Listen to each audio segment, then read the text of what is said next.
Resoul. And I think we have Deco on the line from Resoul. Deco, are you there? Hello, Louis. Hi, how you doing? Not too bad, mate. How are you? Not too bad. You're in the studio at the moment, aren't you? Yeah. That's where we are now, yeah. What studios are you in? It's the Block C Studios in Ballymount. Oh, right. Oh, cool. Yeah, that's getting a fair bit on the internet. A lot of bands are actually playing in there. And Yeah. It's a good avenue for people to kind of get their music out on the cheap, you know. But it's fairly professional and that, so. And are you recording, is it an EP or a single or? The single. Oh. The single and a few other tracks just kind of dipping in and but mainly getting the single ready for release in March, yeah. And the name of that single is? That'll be Ain't No Love in the City. Cool. And is there a B-side? Is a Shit Kicker's Ball on that as well? Yeah, that's the CD will have 4 songs and the vinyl will have 2. So Brilliant. It'll be Ain't No Love in the City, Shit Kicker's Ball, and there's a song called The Right Track, and then another one called The Other Side of Light. So, Brilliant.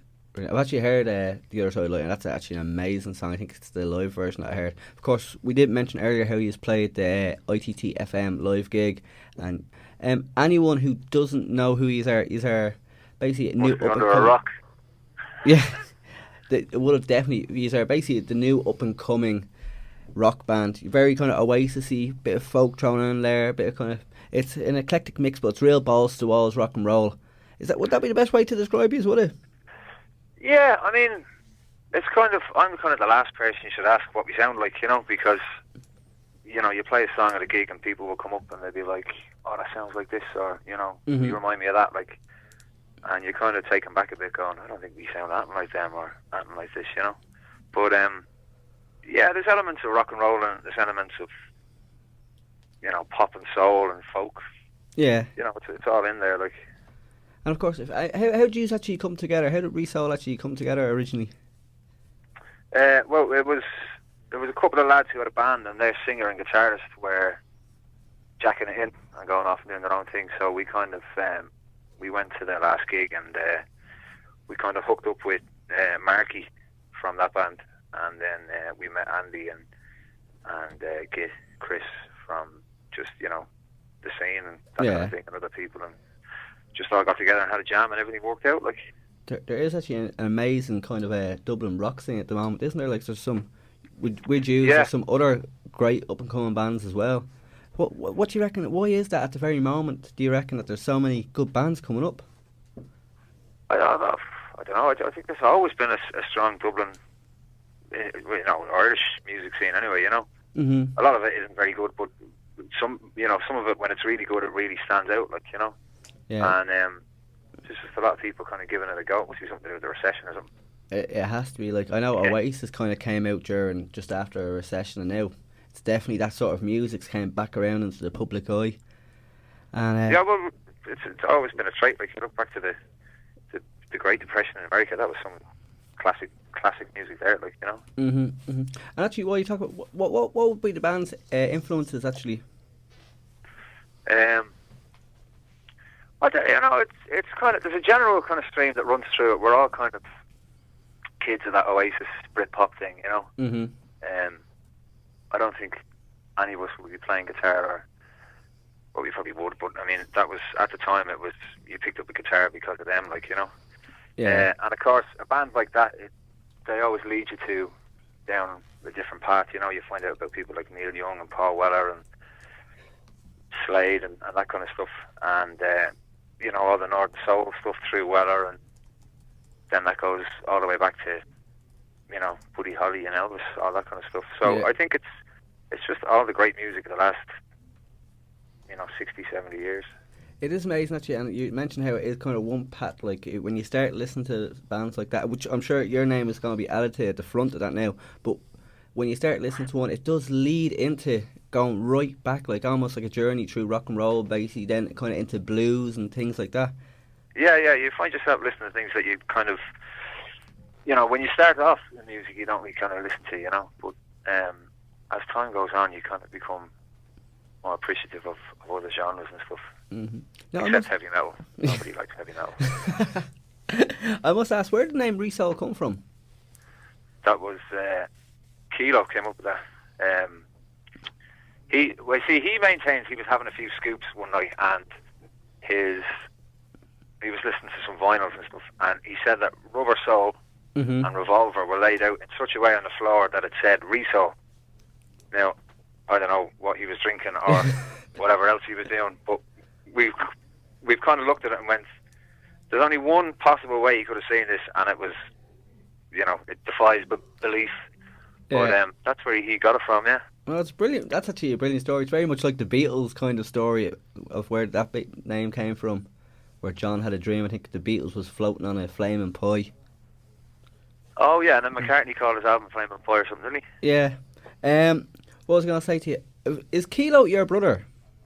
Yeah. Yeah, so... Sorry to say. You don't have the whole Noel and Liam thing going on, do you? No. We get on like most brothers get on, and we don't get on like most brothers don't get on, Yeah. And tell me this, what gigs have you got coming up? Because anyone who hasn't caught you yet, I don't know where they've been, but let's say they haven't. Where will people go to see you now? And where will people who already want to see you, where will they go to see you next? Well, we've got a few gigs coming up in promotion for the single coming out and stuff. That'll be in Dublin and down the country and stuff, and up the north. But we're just waiting on confirmation for them. The one that is confirmed is for the Mod Weekender in Bangor, in the north, and that's the 12th and the 13th of April, which falls nicely on my birthday. Super. So that'll be a good gig. Hopefully a lot of birthday drinks and that. And of course, you have your Facebook website if anyone wants to go find you. Yeah, there's Facebook and there's Twitter and YouTube and all that kind of stuff. Now they'll have to go to, is it on Facebook? It's resoul / or kind of comedy thing official, is it? Yeah, Resoul, Guns N' Roses guitarist official, and I think it's Resoul official on Twitter as well. Brilliant. Of course, your song... I can give out Keenan's phone number if you want, and people would just text him or ring him. No, I'd say you'd hate that. Now, at the moment, of course, we're just playing anti-love songs, and I think your song, the song that we have from you, which is Ain't No Love, fits in perfectly with this. So I think we're going to go to it.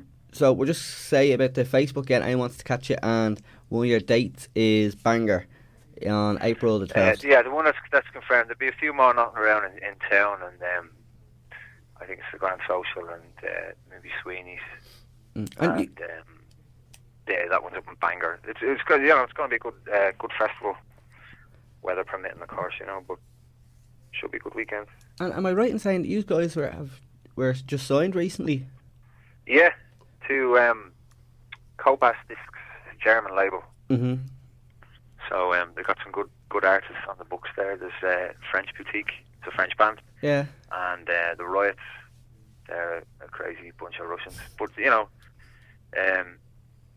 it's some good classy music, Yeah, things are definitely starting to snowball with you, though. The which? Things are definitely starting to snowball for you now. Like the movement is definitely happening, especially with this single that we're gonna play. That's coming out in March as well. Yeah, that's the I think the version you're gonna hear is kind of the first draft demo. Mm-hmm. So so we're kind of just dotting the I's and crossing the T's and that on this one. But the finished article will be out in March, yeah. Brilliant. And April is the gig. Right, well, let's have a bit of that. Listen, Deco, thanks for taking the call. Much appreciated. No, but just quick, what are the songs you're playing on an anti-love buzz? We've had, I'll go through my set list. We had Elvis, Heartbreak Hotel. Okay. Bit of Slide Away. Love Will Tear Us Apart. How to Mend a Broken Heart with the Al Green version. John Lennon, How Do You Sleep? And I'm not going to give away what the other songs are. Oh, we had also Cat Stevens, First Cut is the Deepest. Cat Stevens doing that? Yeah, he had done the original. Did he? I thought it was P.P. Arnold did the original. No, I'm pretty sure it was him. I hope so. We said it was him anyway. I hope I get that right, because that seemed like I'm a musical genius. Listen, we'll go to the song. I'll talk to you soon, okay? Alright, Louis, cheers. Look after yourself, mate. Okay, listen, thanks for taking the call. Okay, bye. No, bye.